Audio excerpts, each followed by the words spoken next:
Assalamualaikum warahmatullahi wabarakatuh. Saya Christiana Dewi sebagai Product Owner dari tim Project Kunci Bucket akan menjelaskan tentang analisa bisnis berdasarkan ISO yang digunakan. Jadi yang pertama di sini ada introduction, di mana introduction itu dibagi menjadi subbab. Yang pertama ada purpose, membahas tentang tujuan pembuatan sistem pemesanan buket, yaitu tujuannya adalah untuk membantu user atau pelanggan dalam melakukan pemesanan buket. Yang kedua, scope atau cakupan. Pada pembahasan ini akan membahas tentang bagaimana sistem informasi pemesanan buket itu memberikan informasi kepada pelanggan untuk memudahkan pelanggan dalam pemesanan buket. Yang ketiga, untuk produk overview-nya juga dibagi beberapa subbab bagian. Yang pertama ada produk perspektif. Pada bagian ini, sistem informasi pemesanan buket merupakan bagian dari proses bisnis transaksi jual beli buket. Sistem ini berperan untuk mencatat pesanan dari pelanggan dan mengelola transaksi jual beli buket. Dan yang kedua ada product function, di mana pada prosedur yang berjalan, sistem pemesanan buket di kunci buket masih menggunakan sistem yang lama, di mana user harus mendatangi toko tersebut atau harus menghubungi JP yang tertera untuk melakukan pemesanan dan tanpa tahu contoh model seperti apa yang ada pada kunci buket. Jadi dengan demikian diharapkan user dapat mendapatkan informasi yang dibutuhkan dengan cepat dan akurat, serta dapat bertransaksi dimanapun tanpa harus datang langsung ke toko tersebut. Dan yang ketiga ada user karakteristik.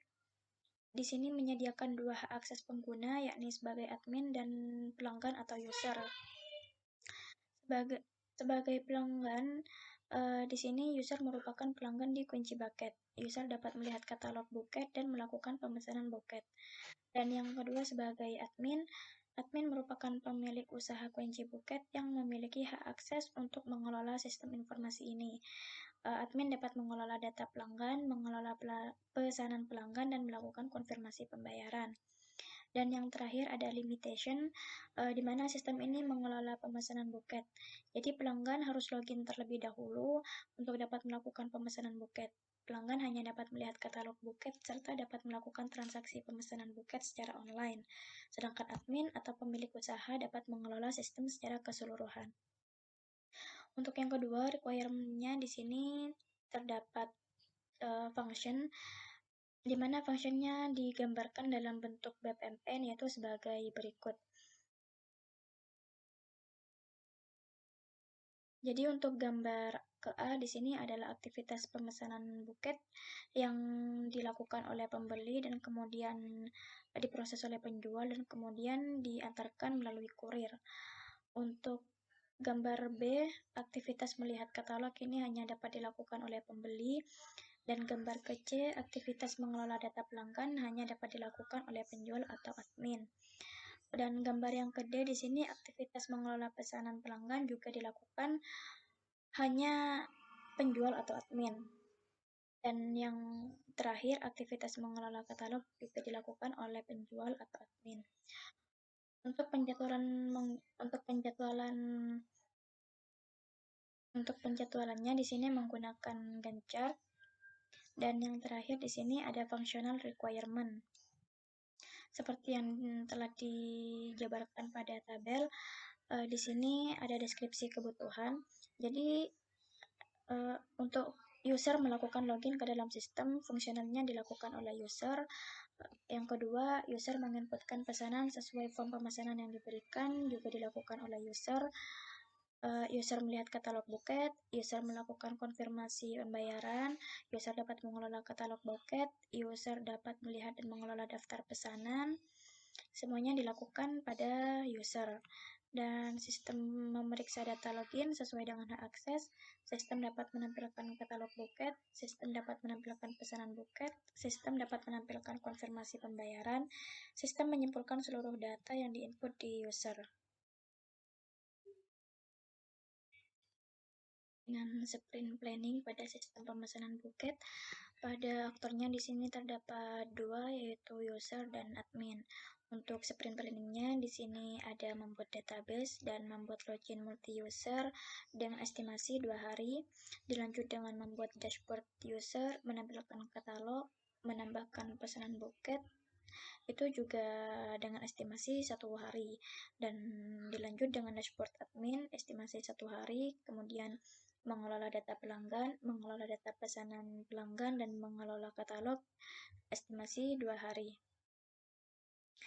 Dan untuk sprint backlog dari sistem pemesanan buket di sini, yang pertama untuk fiturnya ada login multi user dan dashboard.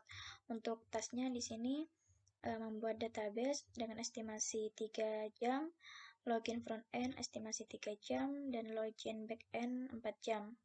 Jadi total estimasi tas pertama di sini ada 10 jam. Kemudian untuk dashboard, atasnya di sini ada dashboard user dengan estimasi 2 jam. Kemudian dashboard admin juga 2 jam, jadi total estimasi tas 2 ada total 4 jam. Kemudian dilanjut dengan pengguna role user. Di sini melihat katalog dengan tas, menampilkan katalog buket dengan estimasi 3 jam, jadi total estimasi tas ketiga ada 3 jam. Dan untuk menambahkan pesanan buket di sini tasnya menambahkan pesanan buket dengan estimasi 3 jam dan total estimasi tas keempat ada 3 jam. Dan kemudian yang terakhir ada pengguna role admin, di mana pada role admin ini yang pertama dapat mengelola data pelanggan dengan atas, menambahkan data pelanggan dengan estimasi 3 jam, melihat data pelanggan estimasi 2 jam, mengubah data pelanggan estimasi 2 jam, menghapus data pelanggan estimasi 2 jam, dengan total estimasi tas kelima ada 9 jam. Dilanjut dengan mengelola data pesanan pelanggan dengan tas menambahkan data pesanan dengan estimasi 3 jam, melihat data pesanan estimasi 2 jam, mengubah data pesanan estimasi 2 jam, menghapus data pesanan estimasi 2 jam, sehingga total estimasi tas ke-6 jam. Kemudian yang terakhir yaitu mengelola katalog, di mana tasnya berupa menambahkan katalog buket dengan estimasi 3 jam, melihat katalog estimasi 2 jam, mengubah katalog estimasi 2 jam, menghapus katalog estimasi 2 jam, dan total estimasi tas ke-7 9 jam. Mungkin itu saja yang dapat saya sampaikan. Terima kasih. Wassalamualaikum warahmatullahi wabarakatuh.